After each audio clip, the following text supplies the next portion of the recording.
Welcome to This Week from the Principal's Desk, a podcast about Lutheran schools and their leadership.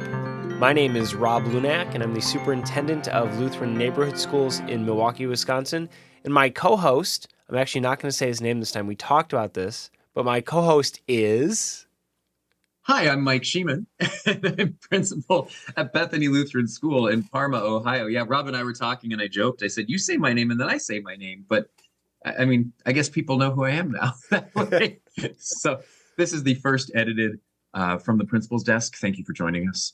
Um, but actually, for this week, I kind of wanted to kick it off with a bit of a story because we're going to be talking about a topic that is both a tedious topic, maybe it can be tedious, or it can be something that really helps and supports you as an administrator. But when I was teaching, before I became an administrator, my principal came into my classroom and she said, "Here's the deal." She said, "We have a group of principals that get together." Now, I'm from Canada, and it was the entire province of Alberta, the Alberta Independent Schools Association. And she said, they're going to be doing this thing in their conference on teacher evaluations. And what they want to do is they want to bring in a full camera crew to record a teacher teaching for a whole day. And I'm wondering, would you be willing to be that person? And I'm like, yeah, sure, whatever. And that was the most stressful experience that I ever had. And I can get into that later. But as I was prepping for that day of teaching, I thought, I'm going to be evaluated by possibly hundreds of principals. No pressure, right? So I thought, well, let's go ahead. And I was building my lessons. I was doing, I was going to make it look good. I didn't want to come off looking rotten. But then I went to my administrator and I said, well, here's the deal. If these principals are going to be evaluating me on my teaching, shouldn't they see my lesson plans? And shouldn't they have an idea of where I'm trying to go so that they can determine whether or not I hit those goals? And she went, yeah, do that. And I thought, I got to stop talking because I just gave myself more work. But I decided, you know what, I wanted to help out any way I could. So I went ahead and I created wonderful, wonderful lesson plans. I mean, my lessons were meticulously detailed minute by minute. And then I submitted those, and sure enough, the conference happened and I got evaluated. Now, she never shared the results of those evaluations with me. So I have questions to this very day, but I'm just going to assume that they were good. The point I was using that story to make, though, has to do with being planned and being prepared as a teacher for the things that you are about to do. Because as administrators, we know that we want our teachers to be able to hit the standards that we say we're going to teach. Well, we can see them in the classroom, but the classroom is really a result of a significant amount of time in planning. So Rob and I want to talk a little bit today about how lesson plans can be a useful tool for administrators as much as they can be a useful tool for teachers. Now, everybody's going to handle these differently. Rob, for you, what kinds of things did you do as an administrator when it came to lesson plans, monitoring those with teachers, all the things that have to do with planning? Yeah, I think a lot of that depends on your experience with it and your teacher's experience, honestly. Not everyone is going to plan the exact same way they did when they were in college. And remember, the way you're planning in college is to show all of your thinking because no one can trust that you have it yet. You have to prove absolutely everything out. And if a teacher's been teaching for 25 years, I don't think they have to prove absolutely everything out anymore. I think they can narrow that down. That format can definitely condense a little bit because they can write a word and they know what that's going to mean. And you know what that's going to mean because you've seen them do it. And so I would always say, hey, I'm not going to require your lesson plan. Some principals do, some principals don't. I don't know if there's a right way or a wrong way. I think if you don't require them, like I didn't, I had a caveat. I said, if I want them, I should be able to find them, and you shouldn't have to go, oh, I need to go make them. So you still need to make them. And I, at any moment, could say, hey, can I see your lesson plan for today? And you should have something already done. You shouldn't go, you know what, I didn't get back to it. Let me email you later today. Not good enough. And so I would go in a room, and usually they're in a binder, or if a teacher has them online, hey, can I look at the link real quick? And I'd go and look. And does it match what you're seeing in the classroom? That's the important bit. Planning's great. Planning without using that planning doesn't really mean anything. It's empty words at that point. So for format and for detail, that depended on teacher. And that is something that you're going to have to learn and grow with your faculty. If you have a teacher that every time you're in their room, it's not a great experience, you're going to want to see those lesson plans more often. You're going to want to go, hey, where is it? Is it planning or is it execution? Because maybe the planning's great, but they can't actually make it look like they want it to look in the classroom. Or maybe their classroom execution is fantastic, but you ask for their plan and they write chapter 2. And you're like, okay, hang on. I need a little more detail than chapter 2. Because as an administrator, that lesson plan serves another purpose for you as well. If somebody's out sick, what do you give a sub? And if a sub just gets a post-it note on it that says chapter 2, that person's not going to want to sub for you very long because you've just made their day a heck of a lot harder. Mike, what about you? What are you doing right now? Yeah, I'm very similar to you, Rob. I do not require teachers to submit lesson plans. Now, I think for me though, the level of experience of a teacher might dictate the level to which I'm looking at them. So somebody fresh out of university, I'm going to want to be able to see, what is it that they're doing in the classroom. It's their first year now. That's really actually not though a big brother approach. It's more of a I want to support you and make sure that you're going to be the best teacher that you can be. My experience there has been I had one teacher that came out and she was still writing university level lesson plans for every lesson she taught, and she was heading toward burnout. So I actually had to tell her some other ways that she could write them without needing to be as detailed, but knowing the path that she's going. I've had the other experience too, where you walk in and the teacher like has a little grid on their desk and the math lesson says page 51. Well, okay, yeah, I get it. You're doing page 51, but what are you trying to accomplish? I still like to use lesson plans in the evaluative sense to be able to see where is the direct instruction or the guided practice or the independent work that the kids need to do, because I think all of those things are valuable for teaching. I've been in schools that have used tools like Curriculum Track.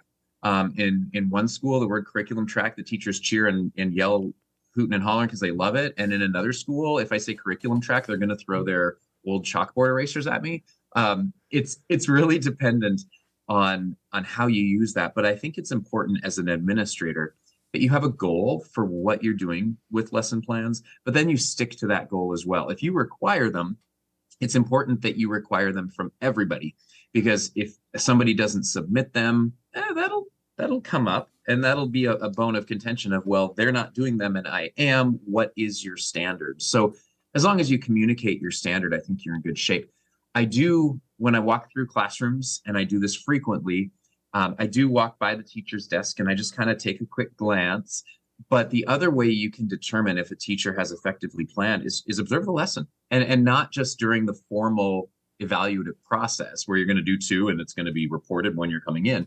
Just as you're going in there, spend 20 minutes in a teacher's class. You'll be able to see pretty quick, I think, if they've planned effectively and if they allow the happenings of the classroom to guide and maybe change the course of their plans. I think there's a difference than an administrator can spot between a teacher who's not planned and a teacher who is adapting their plans for what's going on in the classroom.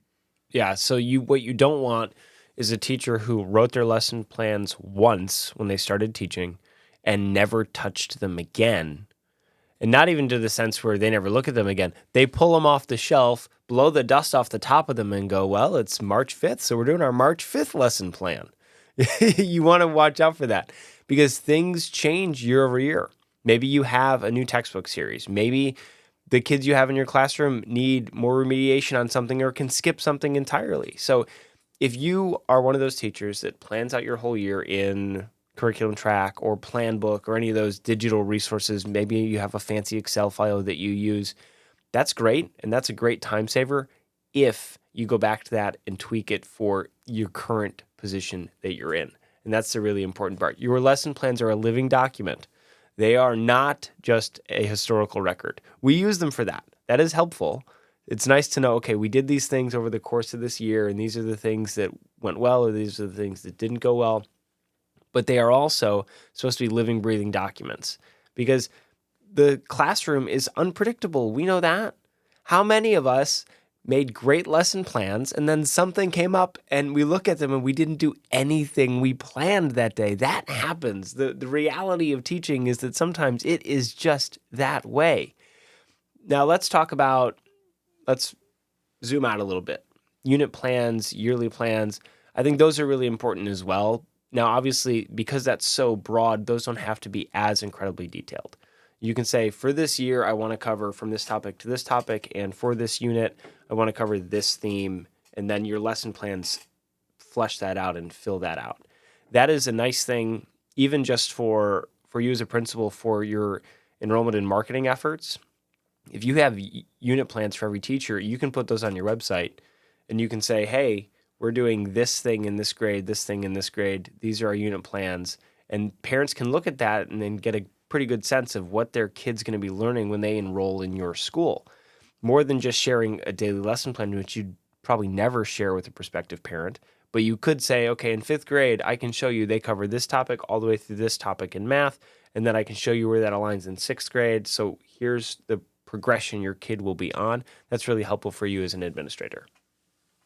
Right. And even to take that a little further, I think it's a helpful conversation you can have with your staff as a whole, because we know that some topics even are covered multiple times. And so having the conversation with the entire staff, they can say, hey, I teach about space in 3rd grade, and hey, I teach about space in 6th grade.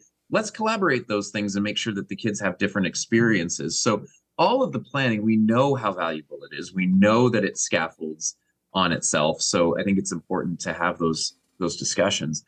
The other, I think the other effective thing when it comes to planning is I like to see it being used as a guide to ensure that we're meeting the standards that are there for us. Because I know our schools always put out standards documents it's not just for NLSA. These are for us to teach our kids to make sure that they're hitting everything that they need to hit going through schooling. So in the lesson plans, I think it's helpful to, you can document the resources that you're using, but I think it's even more important for the teachers to have the standards that they're trying to hit listed there. And so I encourage the staff that even if you are going to say math page 51, you should still pop in the standard there, because maybe you can draw other resources that are going to help you with that standard. Some teachers go so far in my building here as to actually write the standard on the board for what they're working on with the kids at that time. And I think that's fantastic. I think it communicates to the kids that we know we have a path we're leading on. It communicates that to the parents. My marketing director loves it because when they're walking through the school, the parents get to see that as well. So we know we're providing the best for our kids. So there's lots of different things that we can look at in the zoomed out level. But zooming it back in for a minute, one good question for teachers after the fact is, how successful were you in implementing your plan? And I need to get better at asking that. Rob, have you done that with your staff in schools where you've served? Have you been able to have those meaningful conversations with them? I have. Now, those have generally focused around formal observation time. That's where it started. And then I realized that was more helpful than the pre-planning, was the post-op really. Hey, how did it all go? And so I would stop in occasionally and be like, hey, I saw that lesson. How do you think that went? Right? And just having that conversation. I would argue in a teacher's day, we have a limited amount of time. We know that. And if you had to pick which one of those was going to be more important for their growth, the pre-planning or the reflection, I would argue it's going to be the reflection. So if you only had time to pick one of those things, and you have teachers that know their stuff but need room to grow, the reflection bit is so helpful. And it doesn't always have to be a formal written reflection. Hey, I saw this. How do you think that went today? It could be a quick email. Hey, how do you think that went today? It could be, it's something that sometimes is fun to bring up in morning devotions with everybody. Hey, I saw this and this was great. Can you tell us a little bit about how you think it went? Now, you never want to do that if it was like awful. Trust me. You don't want to call that out in front of everybody. But just that time to think about it and reflect on it is so, so helpful for them to grow, because teachers, administrators, we only grow if we want to grow. That's how it is. And if we're not reflecting on our work, if someone else just reflects on it for us, we put our guard up, we get a little defensive, and we go, yeah, but you weren't in my room. What do you know? But if it's us asking about it, then it's something that we can do. Well, and I think too, Rob, one other thing that we need to discuss when it comes to planning is we've talked about you can't just pull plans off the shelf and blow the dust off. And the reason is because you don't have the same kids. And Lutheran schools, one of the things that sets us apart is our relational element. And so we have to make sure that we are effectively planning for the students that we have this year. Their needs are going to be different, their desires are going to be different, their talents are going to be different, their level of background knowledge is also going to be different. And so you can use previous lesson plans as maybe a jumping off point or a guide to a degree.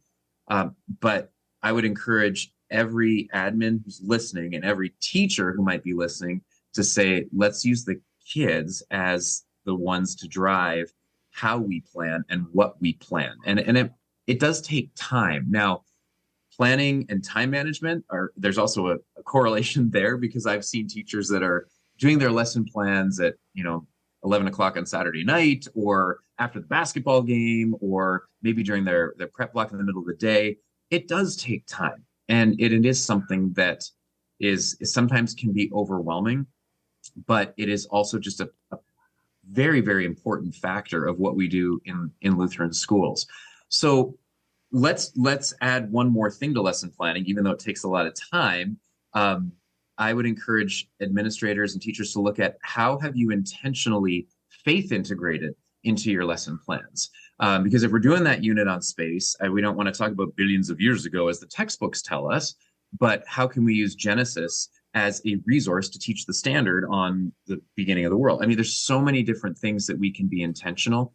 So if you're a teacher that has planned year over year, maybe you're in year 5, maybe 10, maybe 20, and you've got lesson plans in a groove, you're doing really well with that, I would challenge you to say, faith integrate them now. Now take faith standards, Bible verses, and throw those into your lesson plans because, again, that's something that sets us apart from the world around us. Yeah, I would always approach it to teachers this way.